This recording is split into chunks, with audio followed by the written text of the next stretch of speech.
आश्रय। साधन को चाटने में देर नहीं लगती माया को, एक बार में ही चट कर जाए पूरा साधन। ऐसे ऐसे अपराधों की वृत्तियां प्रेरित करती कि एक अपराध से पूरा साधन चट जाए। साधु अवज्ञा तुरत भवानी, कर कल्याण अखिल कयानी। परम चतुर नटनागर आश्रयदाता अंदर से युक्ति प्रदान करते हैं। बच, इस युक्ति से बच। उन्हीं की माया है तो वही चाल जानते हैं बचाने की, इसीलिए कहते हैं मामेव ये प्रपद्यन्ते, केवल मेरी शरण में हो जाओ। माया तो इतनी प्रचंड है कि भगवान को भी भगवान मानने के लिए तुम्हारे हृदय में स्थान नहीं रखेगी, स्थान ही नहीं रखेगी, इतनी मलिन वृत्ति कर देगी। तभी तो दुर्गति कराती है। अगर थोड़ा भी भगवान का आश्रय है, भगवान उसे बचाते हैं, इस माया के तूफान से उसे बचा लेते हैं। हृदय में पुनः वृत्ति जांच कीजिए इस बात की कि अपने आराध्य देव की जगह कोई वस्तु, व्यक्ति, स्थान तो नहीं ले रहा है, क्योंकि इसी आश्रय से आपको भगवत प्राप्ति होगी। हम प्रार्थना करते हैं, इस बात को देख लीजिए। सब साधन एक तरफ, आश्रय एक तरफ। भगवान आश्रय को देखते हैं, वो हृदय से होता है। अगर बाहरी चूक हो रही तो मेरे प्रभु बड़े कृपा निधान हैं। ध्यान दीजिए, राहत ना प्रभु चित चूक किए की, करत सुरत सवार हिए की। हृदय से इसने मेरा आश्रय लिया, बस। प्रभु का चित्त इस बात से पक्ष में आ जाता है उस उपासक के कि इसने मेरा आश्रय लिया है। राहत न चित्त प्रभु चूक किए की, चूक हो गई, गलती हो गई, प्रभु बिल्कुल क्षमा कर देते हैं उसको, क्योंकि आश्रित है, मेरी दुरंत माया है, जानते हैं, क्षमा कर देते हैं। यदि साधन बल है तो हिसाब आपको देना पड़ेगा। आश्रित हो तो आश्रयदाता संभाल लेंगे। बड़ा सूक्ष्म विषय आश्रय का है, भागवत में इसका वर्णन है। भक्ति का तो ये मूल है, भगवत प्राप्ति का ये सिद्ध स्थान है आश्रय, हृदय में। अवगुण करे समुद्र सम, गणत ना अपनो जान, ना गणत। अगर बड़े अपराध भी बन जाए तो मेरी स्वामिनी जो गणना ही नहीं करती, मानती ही नहीं। क्यों? मेरी चूक है, ये तो मेरे आश्रित है। आश्रित की चूक मेरी चूक, ऐसा हमारे आराध्य देव का स्वभाव है। मेरे शरणागत की चूक मेरी चूक। जय विजय ने रोक दिया, सनकादि ने शाप दिया। प्रभु आए और कहा मेरे सेवकों के द्वारा किया हुआ अपराध मैं क्षमा चाहता हूं। मैं स्वयं मानता हूं कि मेरे द्वारा ही अपराध हुआ, क्योंकि सेवक का अपराध स्वामी का माना जाता है। मानो स्वामी ने ही अपराध किया। हृदय भर आता है प्रभु की इस आश्रयदाता वृत्ति पर। जय विजय से कहा तुम चिंता मत करो, तुम 3 बार अवतार लोगे, हम 4 बार लेंगे। भगवान ने 4 बार अवतार लिया। रावण कुंभकर्ण भगवान राम रूप से अवतरित हुए। हिरणाक्ष हिरण्यकश्यप भगवान नरसिंह वाराह रूप से प्रकट हुए। वाराह रूप से हिरणाक्ष को परम धाम, नरसिंह रूप से हिरण्यकश्यप को शिशुपाल दंतवत श्री कृष्णचंद्र जी के रूप में 4 अवतार लिए। तुम चिंता मत कर। भगवद आश्रय गुरु कृपा का फल है। गुरुदेव कृपाल हुई, भगवद आश्रय दृढ़ हो गया। आश्रित मगन रहता है, अगला कदम कहां पड़ेगा उसको चिंता नहीं है, क्योंकि मेरे जीवन की डोर मेरे आश्रयदाता के हाथ में है।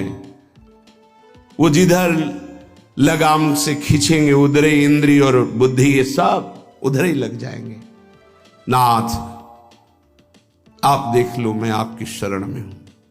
बड़े बड़े महाभागवतों ने इसी आश्रय के बल पर मायावी नाना प्रकार के काम क्रोधात पर विजय प्राप्त की। ये बड़े मायावी, समझ में ही नहीं आता। अगर शत्रु शत्रु के रूप में आए तो समझ में आवे, लेकिन शत्रु परम मित्र के रूप में आ जाए तो समझना बड़ा मुश्किल होता है। शत्रु यदि रिश्ते नाते के रूप में आ जाए बड़ा कठिन होता है। तो मन बुद्धि का संबंध बहुत समय से देहाभिमान में है। देहाभिमान में ही ये सब छुपे हुए विकार बैठे हैं, पता नहीं चलता। ऐसा लगता है हम निर्विकार हो गए, पर विकार छुपे हुए सूक्ष्म रूप से रहते, अवसर आने पर प्रबल हो जाते हैं। इसलिए उपासक आश्रय,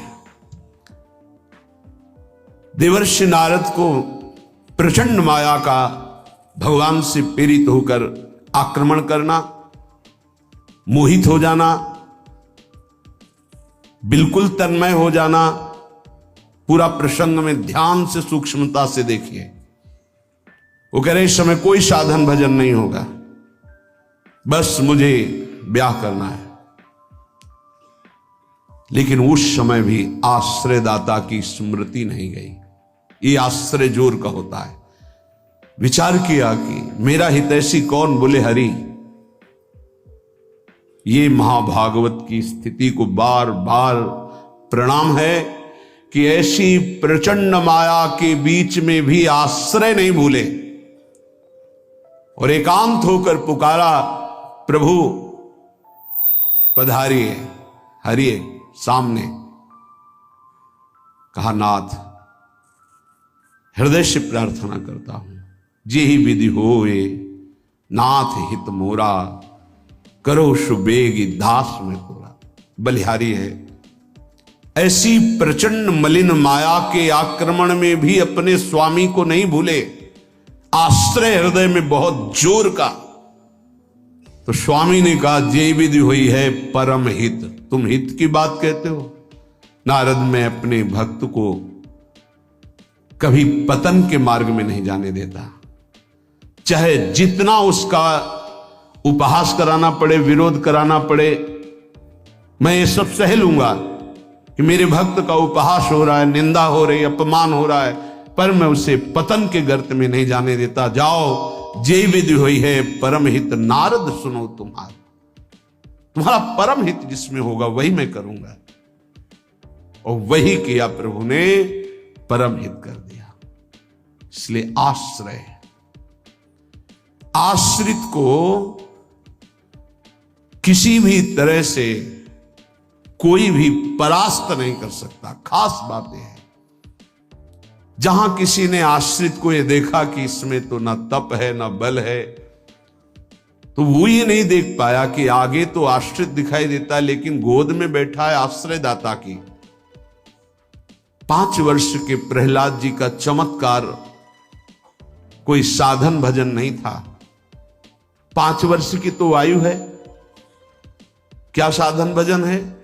गुरुदेव देवर्षि नारद ने आश्रय पुष्ट करा दिया गर्भ से ही। इतना जोर का आश्रय है कि इतनी भयावह परिस्थितियां आने पर भी मन डगमगाया नहीं। मेरे हरि हैं ना, मेरे हरि हैं, मैं उनकी गोद में हूं, वो कण कण में है। क्या दिव्य आश्रय!